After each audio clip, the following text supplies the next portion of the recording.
Welcome, gents. Some men are shaped by the world. Sigmas are shaped by walking away from it. Being a Sigma male isn't something you plan or aim for.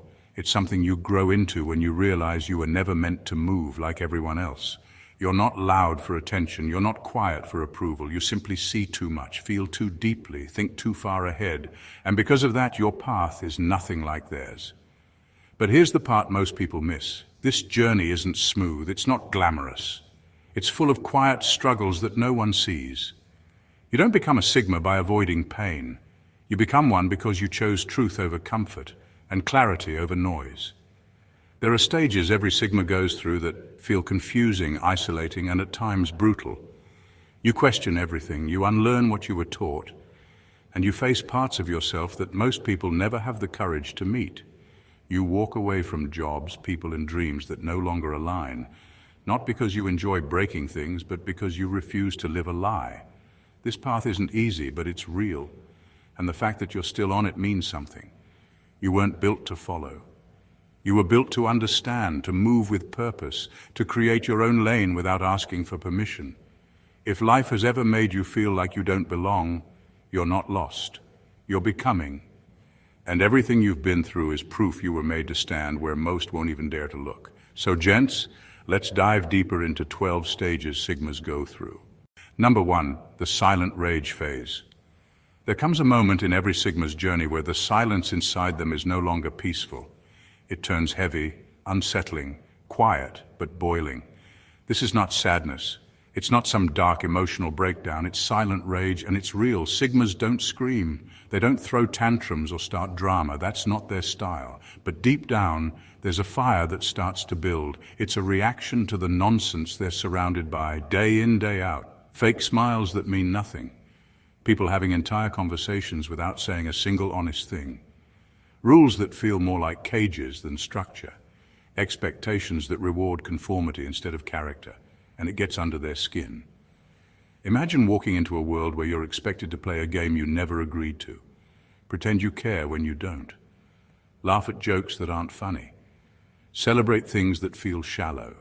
Sigmas see through it all and it grates on them. This is where that quiet fury begins. Not loud, not violent, just simmering beneath the surface. What makes this stage so intense is that it often shows up in everyday moments. Sitting through a pointless meeting, watching someone fake their way through life and get rewarded for it. Seeing people chase attention like it's the meaning of life, and you're just there, holding back, knowing you'll never be like them. But this rage isn't destructive, it's fuel.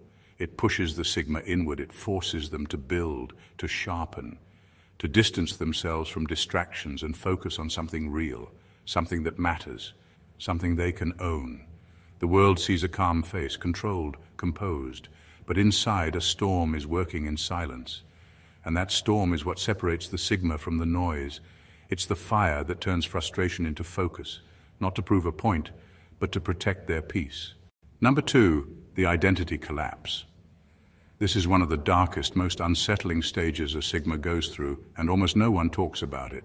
It's the moment when everything they thought they were starts to feel fake. Not fake in the way that they were lying, but fake in the sense that none of it truly belonged to them.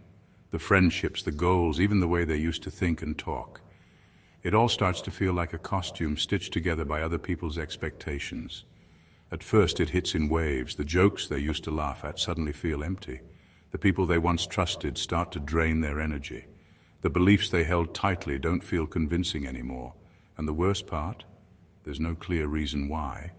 It's just this sharp, uncomfortable realization that something deep inside has shifted and there's no going back. This is the identity collapse, and it's brutal. The Sigma doesn't try to fix the old self. They delete it, not out of bitterness, but necessity. They stop pretending to enjoy things just because they used to. They cut ties that no longer feed them. They no longer care about fitting into old circles. It's a clean break, but it costs them everything familiar. There's no guidebook for this, no mentor, no crowd cheering them on, just a quiet war in the mirror.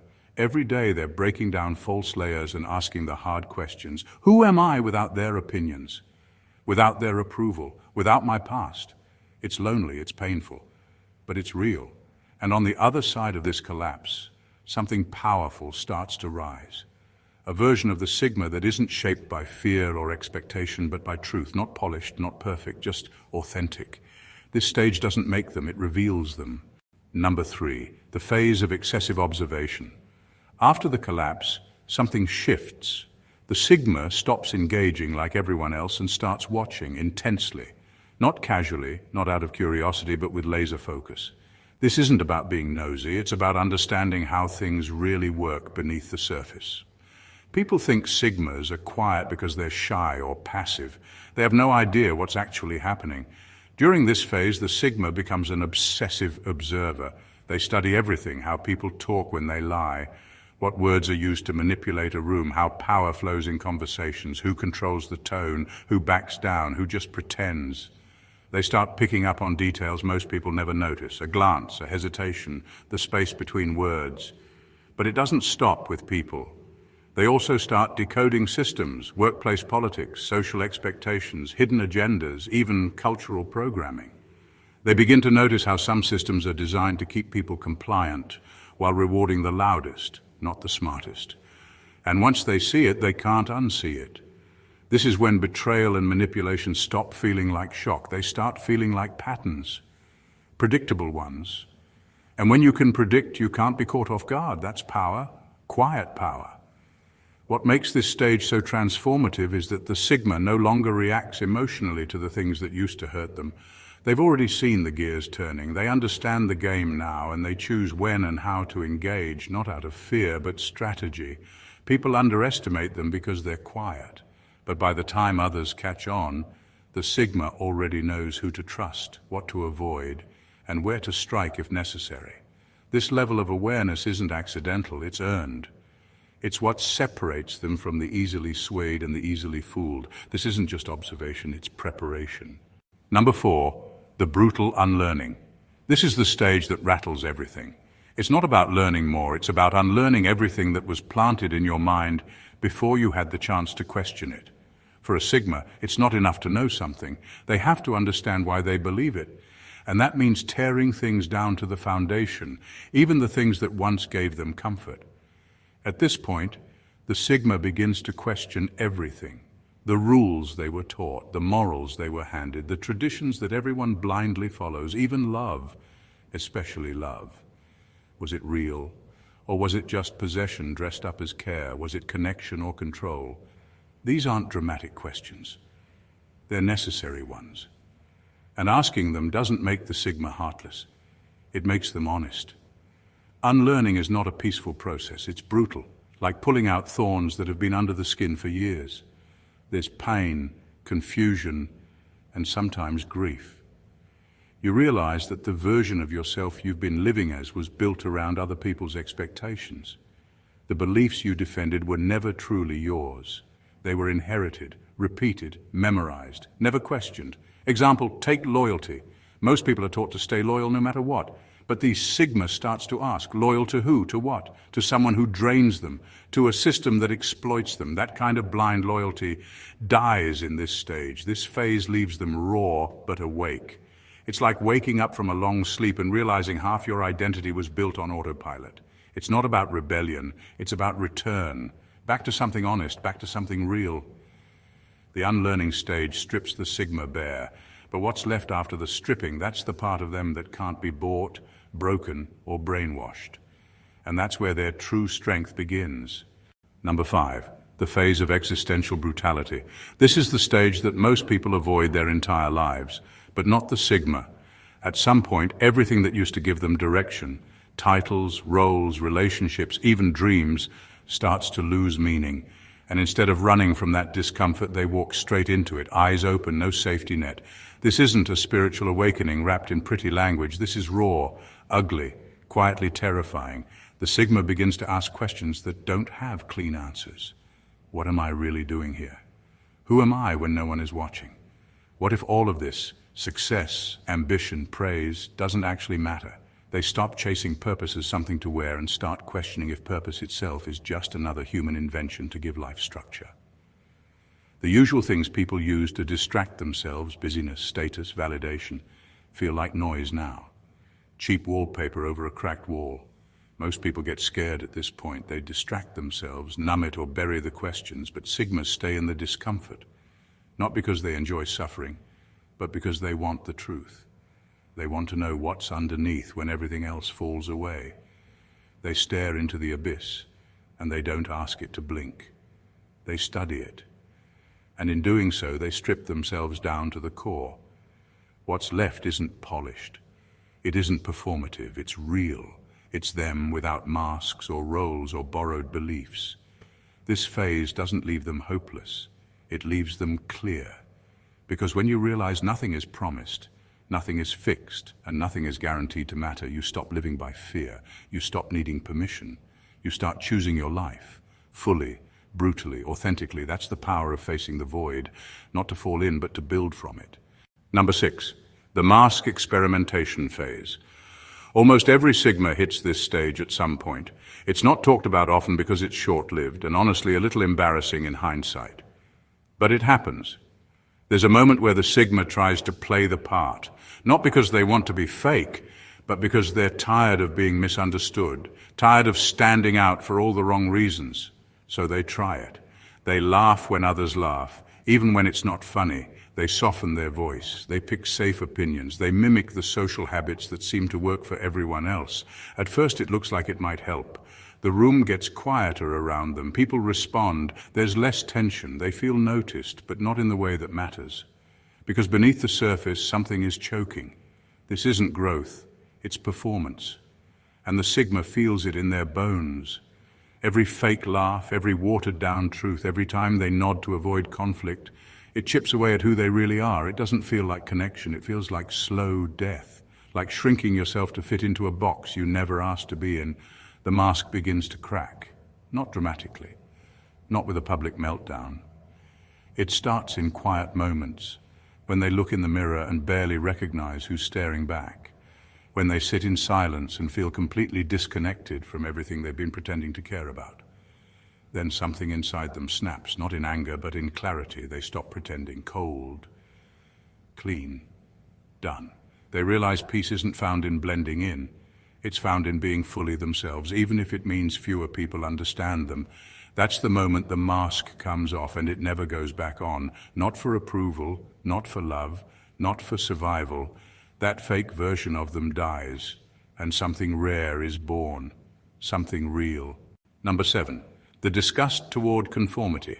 There's a specific kind of frustration that builds in a Sigma, not because the world is chaotic, but because most people are so desperate to belong, they'll abandon themselves just to fit in. And that disgust runs deep. Sigmas don't just roll their eyes at trends, they feel the emptiness behind them. They watch people jump on whatever's popular, change their opinions to match the loudest voice, and shape their identity based on what gets them claps. It's exhausting to witness. It's not just shallow, it's sad. The need for approval becomes a sickness, a slow, silent erasure of self. While others proudly wear titles, obsess over being seen, or compete for relevance, the Sigma watches from the outside, unimpressed. They've seen how quickly groupthink turns people into clones. They've seen how easily the need to belong turns into the fear of standing alone, and they want nothing to do with that. For a Sigma, pretending to be something they're not, even if it guarantees success, feels like betrayal. Success by imitation is still failure in their eyes. They would rather be rejected for who they truly are than celebrated for wearing a costume. They're not here to blend in, they're here to be. And this isn't some rebellious streak or edgy philosophy, it's survival, because conformity feels like poison to them. It dulls their instincts, it clouds their mind, it kills their fire, so they choose the harder path, the lonely path, the real path. They don't crave attention, they crave authenticity. And if the world can't handle that, the Sigma walks alone, proudly, because to them being real in a world of copies isn't just rare, it's sacred. Number 8, the Detachment Test. This is the point in a Sigma's journey where things get real. It's not about being strong. It's not about being fearless. It's about facing the brutal truth that something they once cared deeply about, something they gave time, effort, even love to, no longer fits who they're becoming. Maybe it's a job that once felt like purpose, but now feels like a cage. Maybe it's a relationship where the connection is gone, but the history is heavy. Or maybe it's a dream they've carried for years, only to wake up one day and realize it's no longer theirs. It doesn't fuel them, it doesn't speak to them. It just sits there demanding loyalty they can no longer give. This moment hurts. It's not a bold, dramatic exit. It's quiet, it's painful, and it feels like a kind of death. Because walking away from something familiar, even when it's no longer right, feels like betraying a part of yourself. But deep down, the Sigma knows what's at stake. Peace or pretense, growth or stagnation, truth or convenience. So they choose to let go, even when it costs them comfort, even when it means starting over from zero, even when nobody understands why they left. And that's what makes this a test, because it's easy to stay. It's easy to stay for the money, for the memories, for the what if. But Sigmas weren't built to stay where their soul no longer belongs. They were built to move, to evolve, to remain loyal to their inner compass, no matter how many bridges they have to burn. This test breaks something in them, but it also frees something, because once you pass the detachment test, you stop clinging. You stop settling. You stop mistaking comfort for alignment. And from that point on, everything they build is real. Number 9, the rejection of shallow love. Love for a Sigma is not a game. It's not a checklist. It's not a spark followed by scripted roles. For them, it's something sacred, something real. But here's the problem. Most people aren't looking for real. They're looking for comfort, performance, or distraction. That's why romance becomes difficult for Sigmas. Not because they can't love, but because what they seek is rare. They crave silence that doesn't feel awkward. Eye contact that speaks louder than words. Connection that goes beyond physical attraction or daily texting habits. They want to be seen, not just complimented. They want to be felt, not just claimed. Most people mistake attention for love, but to a Sigma, attention without depth is noise. They notice the difference instantly. The forced intimacy, the borrowed language, the expectations based on nothing but routine. It all feels empty. And when you've tasted real connection, pretending becomes unbearable. Small talk in a relationship feels lonelier than sitting in a quiet room by yourself. That's why Sigmas would rather be alone than settle. They don't need someone to fill a space. They want someone who can stand in the stillness with them and not flinch. Someone who can handle the weight of their mind, the complexity of their silence, and the rawness of their honesty. They are not hard to love. They just refuse to be loved halfway. Shallow love feels like betrayal, like dressing up emptiness and calling it intimacy. And Sigmas can't fake it. They won't stay just to avoid being alone, because being alone feels honest. Shallow love does not. Number 10, the isolation that doesn't feel voluntary. Nobody talks about this part enough. The kind of loneliness that doesn't come from choosing to be alone, but from being pushed away. Before a Sigma ever claims solitude as their strength, they go through a stage where it feels more like exile. People don't always walk away from them. Sometimes they're silently shut out, ignored in conversations, overlooked in rooms where they should matter, misunderstood even when their intentions are clear. This isolation doesn't start as a lifestyle, it begins as confusion. Imagine being in a group, trying to connect like everyone else, only to realize you don't think the same way, talk the same way, or even care about the same things. You speak truth, and it's too direct. You stay quiet, and people call you arrogant. You try to blend in, but your presence still feels too different. So eventually people start to drift. Or worse, they keep you close for convenience, but never really see you. That's what makes this stage so painful. You're not hiding, you're available, yet somehow invisible. People don't know what to do with someone who isn't desperate for approval. Someone who won't fake a personality just to fit in, and because you don't play by the usual social rules, they label you cold, distant, strange. But here's the thing. This stage is a filter. It cuts out the noise. It makes room for clarity, and over time that forced loneliness turns into intentional solitude. Not because you hate people, but because you now understand the difference between being surrounded and being understood. This is where the Sigma begins to rise. Not from wanting to be alone, but from learning they're better off alone than surrounded by people who don't get them. That shift, it's not the end of connection. It's the start of something real. Number 11, the rise of the inner rebel. At some point, every Sigma reaches a breaking point, not with society, but with blind obedience. This is when the inner rebel begins to rise, quietly, firmly. without needing to prove anything to anyone. It doesn't start with defiance, it starts with awareness. They begin to see how often people follow orders, rules, and systems that make absolutely no sense, simply because they're told to. How people stay silent when they should speak, say yes when they mean no, and call it respect when it's really just fear in disguise.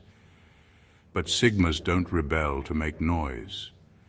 They rebel to stay honest. They question everything, not out of ego, but out of principle. If a rule feels hollow, they ignore it. If an authority figure can't explain their logic, the Sigma doesn't care about their title. It's not disrespect, it's discernment.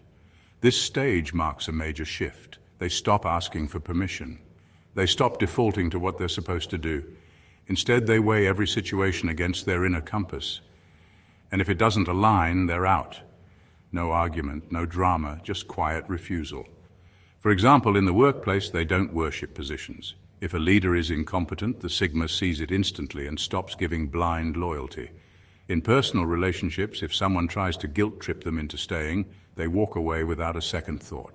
They're not interested in playing roles anymore, they're interested in truth. And if that makes them rebellious in a world built on compliance, so be it. This is not a phase. This is the evolution of someone who has outgrown being told what to think. From this point forward, they don't follow systems. They follow clarity. They follow reason. They follow what's real. And that's where their true power begins to show. Number 12, the unapologetic self-ownership. This is the stage where the Sigma steps into full power, not by becoming louder, but by becoming clearer.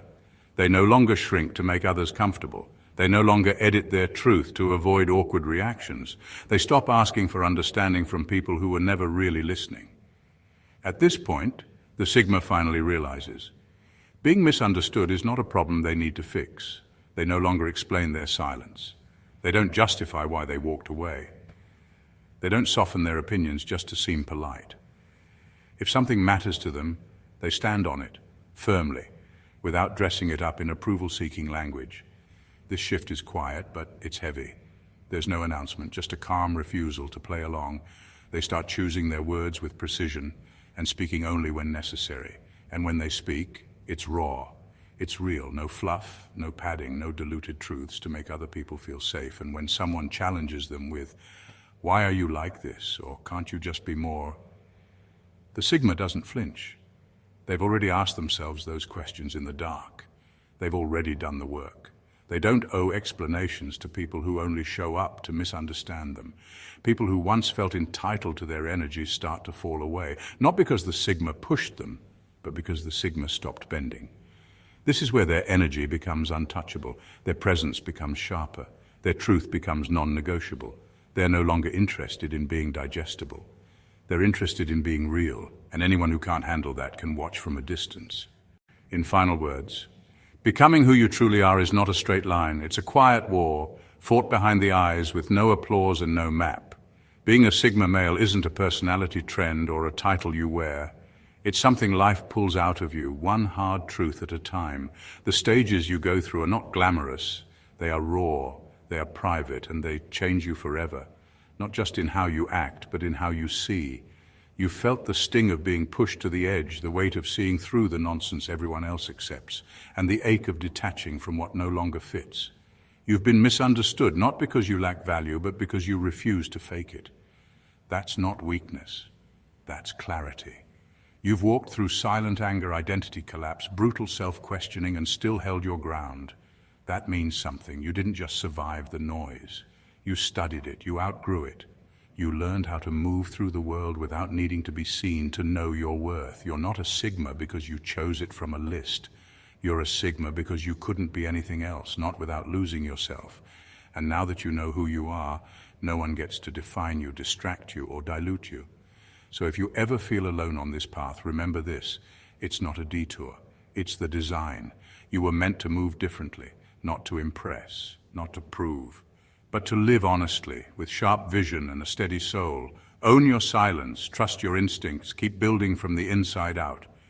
The world might not always understand you, but that's never been the point. You were made for something real, and that's exactly where you're headed. Thank you for watching, gents, and God bless you.